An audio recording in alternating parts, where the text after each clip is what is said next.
नमस्कार, मी पंजाब बचाटे, मुक्काम बोरी, पोस्ट सोनाटी, तालुका मेहकर, जिल्हा बुलढाणा. एक पाणी शोधक आणि इथं चांदोडमध्ये आपण एक पॉईंट दिला होता दादांना. परिस्थिती खूप वाईट होती त्यावेळेला पिण्याच्या पाण्याची सुद्धा. आता व्हिडिओच्या शेवटी तुम्हाला किती चालतोय बोरवेल तर तुम्हाला दाखवण्यात येईल आणि इथं पाणी त्यांना कशामुळे मिळालं ते सुद्धा या व्हिडिओमध्ये पाहायला भेटेल. त्याआधी दादा दोन शब्द बोलतील. काय परिस्थिती होती? पाणी नव्हतं आम्हाला आजूबाजूला, एक थेंब पाणी नव्हतं. आणि आजूबाजूचा परिसर जो आहे, आजूबाजूला परिसर म्हणजे पाणी त्यांना आहे बोट, पण मग त्यांचं पाणी एकदम कमी चालायचं. उन्हाळ्यामध्ये आलं का गुंडीवर चालेल. हे आपल्याला मला वाटतं वरच्या टेपलं पाणी लागलं. किती फुटाला?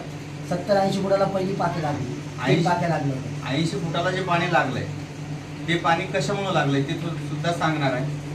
आणि आजी सुद्धा इथंच होत्या, ताई सुद्धा होत्या. आणि दादा हे बाहेरगावी असतो. तुम्ही कुठं असतात? आम्ही हाजी मलंग कल्याणला जे आमच्या हाजी मलंग बाबांचं जे स्थान आहे तिकडं आम्ही राहतो. भक्त आहे आम्ही हाजी मलंग बाबांची. तिकडं आम्ही काय भक्ती पण करतो आणि आमचे जे कर्म आहे ते पण करतो. काय संदेश देणार का तुम्ही काय लोकांना? संदेश मी हे देतो की प्रत्येक मनुष्याने आपले कर्मावर चांगले लक्ष द्यावं. कारण का एकच जात आहे मनुष्य जात आणि एकच त्याचं कर्म एकच आहे, चांगला कर्म करावं. ते हाच त्याचा धर्म आहे. माणूस चुकू कोणी पण शकतो, परंतु ज्या वेळेला माणसाला वाटेल की आपण काहीतरी चुकतोय, वाईट करतोय दुसऱ्यांचं, त्यावेळेला त्यांना त्यातून काहीतरी अनुभव घेऊन ते सुधारलं पाहिजे. आजी आहे, ये ना आजी. इकडे बोल दोन शब्द. परमेश्वर आहे ना, परमेश्वर आपल्या कर्मानुसार आपल्याला फळ देतो. आजीचे दोन शब्द बोलायचे, ऐकायचे.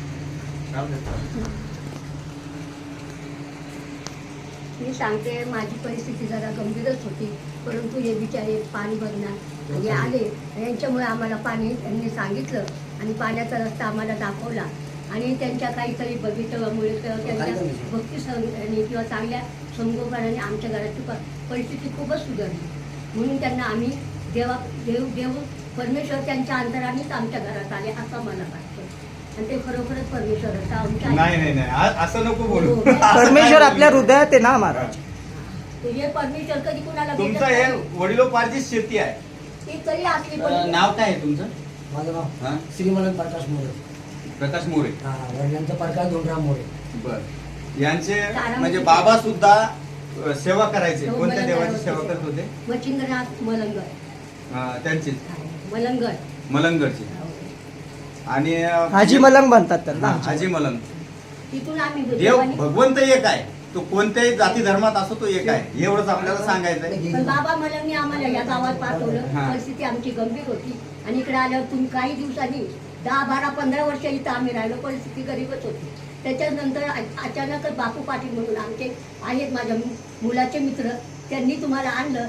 त्यामुळे आमची परिस्थिती खूपच सुधारली. आणि एक मुलगा वारलेला आहे आजीचा. 3 मुलं वारलेले. 3 मुलं वारलेले आहेत आणि 3 मुलं आहेत. हो. एकाही मुलाचं लग्न नाही. लग्न कुणाचं म्हणजे बघा किती वाईट परिस्थितीत त्या जगतायत. आणि मुलगी पण आहे मोठी चांगली, तिचं लग्न नाही. 20-25 वर्षाची पोरगी आहे. तरी तुमचं मन आहे की देवाला काय मागायचं नाही कधी? नाही, देवाला मी मागत नाही, फक्त मनात करते. देवाला सगळं काय माहिती आहे आपल्या मनात. चला थोडं आपण झाड वगैरे दाखवू. हे बोरवेलचं पाणी आहे सध्या चालू. किती चालतंय म्हणजे रेग्युलर चालते ना? 12 तास 24 तास कंटिन्यू असत.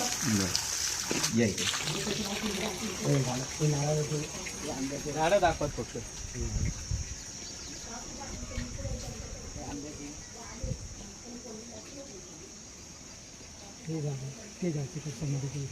पाठीमागं महत्वाचं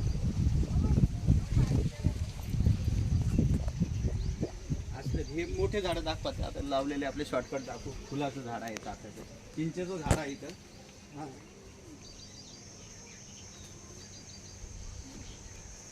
आणि ज्या झाडामुळे इकडे दाबत एकदा, ज्या झाडामुळं यांना पाणी आहे ते झाड आहे पिंपळाचं. खूप ड्राय परिसर आहे इथला. त्याच्यामुळं आम्ही सांगतो की झाडं तोडू नका. आणि ज्यांना पाणी नसेल त्यांनी पिंपळाचं आणि औदुंबराचं झाड आपल्या क्षेत्राच्या मधोमध किंवा पूर्व नाही तर दक्षिण भागाला लावून ते जोपासावं, जगवावं. या सृष्टीवर म्हणजे जसं आपण दर्ग्यावर चादर चादर चढवतो. चढवतो. आज त्या भगवंताला इकडे बघ. या हिरव्या चादरीनं झाकायचं असेल, त्याला खरी चादर चढवायची असेल हम्म. तर ती या झाडांची असावी. झाडांची असावी. योग्य. हा हा संदेश प्रत्येकाने द्यावा एवढी प्रार्थना आजच्या व्हिडिओमध्ये करतो. हे काय पाणी दाखवायचं होतं यासाठी आलो नाही, चालता चालता एक योगायोग आला त्यांच्याकडे जाण्याचा, हम्म. म्हणून आपली योगायोगाने इथं भेट झाली. ती एक भगवंताचीच कृपा. आणि मी अजून भरपूर झाडं लावेल, आंब्याचे, निश्चित. नारळाचे. नारळ लावा. चला, धन्यवाद. धन्यवाद.